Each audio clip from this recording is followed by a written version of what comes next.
Tim kuasa hukum korban penganiayaan anak di bawah umur oleh pemilik daycare di Depok, Jawa Barat mendatangi kantor LPSK Jakarta Timur. Tim kuasa hukum meminta LPSK memberi perlindungan bagi para korban, saksi, dan pelapor. Pengajuan perlindungan ke LPSK diajukan terhadap 11 orang yang terdiri dari 9 saksi, 1 korban, dan 1 pelapor. Pengajuan perlindungan menyusul bertambahnya korban penganiayaan yang semula 1 korban kini menjadi 2 korban. Korban kedua merupakan bayi berusia 9 bulan. Dari rekaman CCTV, korban kedua juga mengalami penganiayaan bersama dengan korban pertama oleh pelaku Meita Irianti. Terhadap LPSK atas korban penganiayaan bayi yang berusia 8 bulan.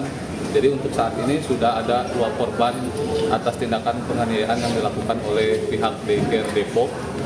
Korban yang pertama sudah dilakukan pelaporan juga ke LPSK berusia 2 tahun dan untuk yang saat ini bayi berusia 8 bulan.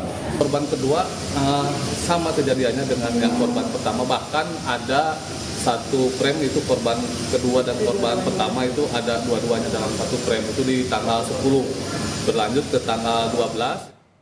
Informasi terkini kita segera bergabung dengan jurnalis Kompas TV, Gracia Adur di Depok, Jawa Barat. Gracia, hingga saat ini bagaimana kondisi korban kedua yakni bayi berusia 9 bulan?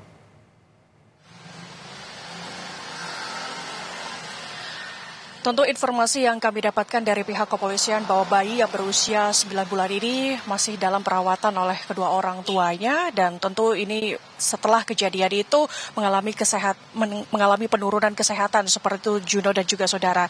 Nah, sebelumnya diketahui bahwa korban dari penganiayaan beberapa waktu lalu ini ada 2 korban, saudara, yaitu bayi yang berusia 9 bulan dan juga bayi yang berusia 2 tahun.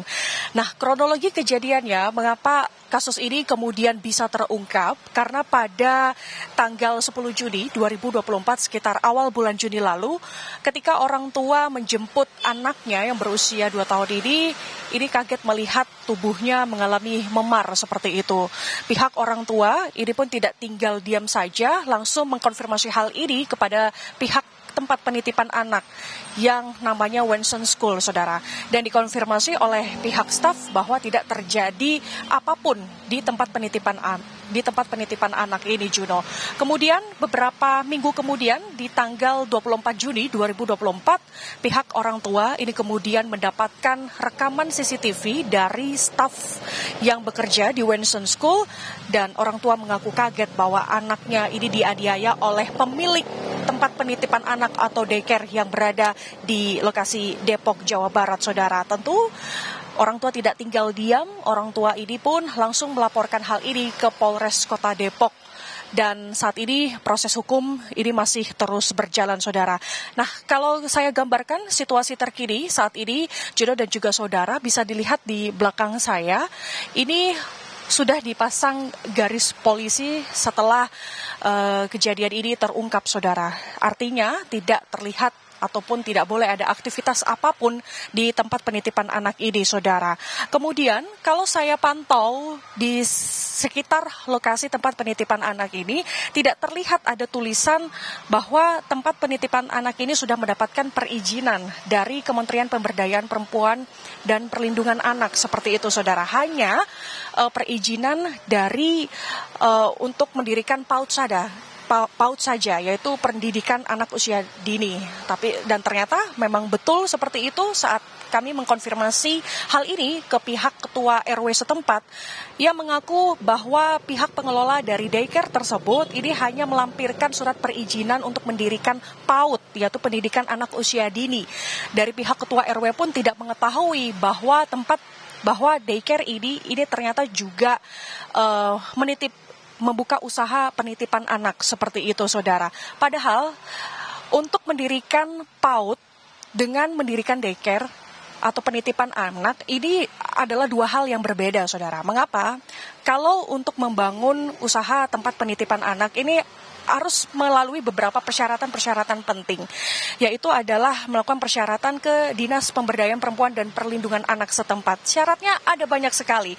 Saya jelaskan sedikit, Juno dan juga saudara, bahwa petugas daycare ini harus mendapatkan layanan rujukan ataupun kerjasama dengan instansi pemerintah seperti puskesmas, kemudian rumah sakit atau posyandu, bahkan psikolog atau konselor pun ini juga dari perguruan tinggi psikologi dan dari pihak Kementerian PPA, bukan mendirikan tempat penitipan anak yang berdiri sendiri seperti yang berada di belakang saya seperti ini. Jadi harus ada kerjasama dari instansi pemerintah seperti itu, Juno. Kemudian yang paling penting adalah kebersihan cukup tinggi ini harus dijaga. Kalau dilihat saya saat ini banyak sekali debu, kemudian terlihat sekali bahwa tempat penitipan anak ini sangat kurang terawat. Padahal kebersihan ini perlu dijaga, apalagi ini dibangun untuk sebagai tempat penitipan anak seperti itu. Kemudian yang terakhir adalah harus memiliki lingkungan yang cukup luas untuk lingkungan bermain anak-anak dan pengawasan yang cukup tinggi. Namun sayangnya pengawasan ini sangat kurang, apalagi melihat bahwa pelaku yang merupakan influencer parenting yang juga pemilik dari daycare ini melakukan aksi penganiayaan terhadap dua korban, yaitu yang berusia 9 bulan dan juga 2 tahun. Juno. Ya, hingga saat ini bagaimana proses penyidikan terutama terhadap pelaku Meta Irianti? Gracia. Saat ini masih dilakukan proses penyidikan dan beberapa waktu lalu kuasa hukum ini mengatakan bahwa polisi sudah mendapatkan keterangan dari pihak orang tua dan juga para saksi dari wilayah sekitar tempat penitipan anak ini, saudara. Dan dari pihak kuasa hukum saat ini juga masih menunggu dari Kejaksaan Tinggi Negeri Depok untuk membawa perkara ini ke pengadilan, saudara. Nah, dari kasus ini pihak ataupun pelaku ini dikenakan pasal 80 Undang-Undang Perlindungan Anak nomor 35 tahun 2014 dengan ancaman penjara 15 tahun penjara, saudara.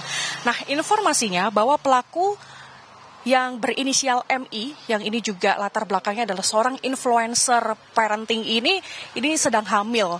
Maka hak-hak bayi di dalam kandungan ini tetap diperhatikan, tapi proses hukum ini tetap berjalan, saudara.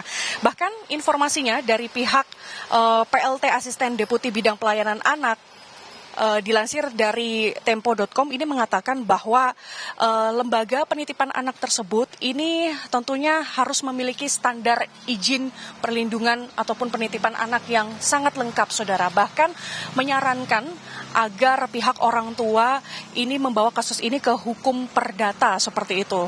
Tetapi saat ini polisi fokusnya masih ke hukum pidana terlebih dahulu untuk mengetahui seperti apa kasus ini selanjutnya, saudara. Kemudian beberapa waktu lalu sekitar tanggal 3 Agustus 2024 maksud kami, ini tim advokasi sudah mendatangi ke Lembaga Perlindungan Saksi dan Korban atau LPSK untuk meminta perlindungan khusus terhadap saksi dan juga korban, saudara. Sampai sejauh ini fokus utama ini masih terus melakukan proses hukum pidana dan berharap bahwa kedepannya ini bisa menjadi pembelajaran bagi kita semua dan juga bagi Anda yang ingin menitipkan anaknya ini juga harus perlu memperhatikan betul-betul seperti apa persyaratan khusus jika Anda ingin menitipkan anak Anda ke tempat penitipan daycare.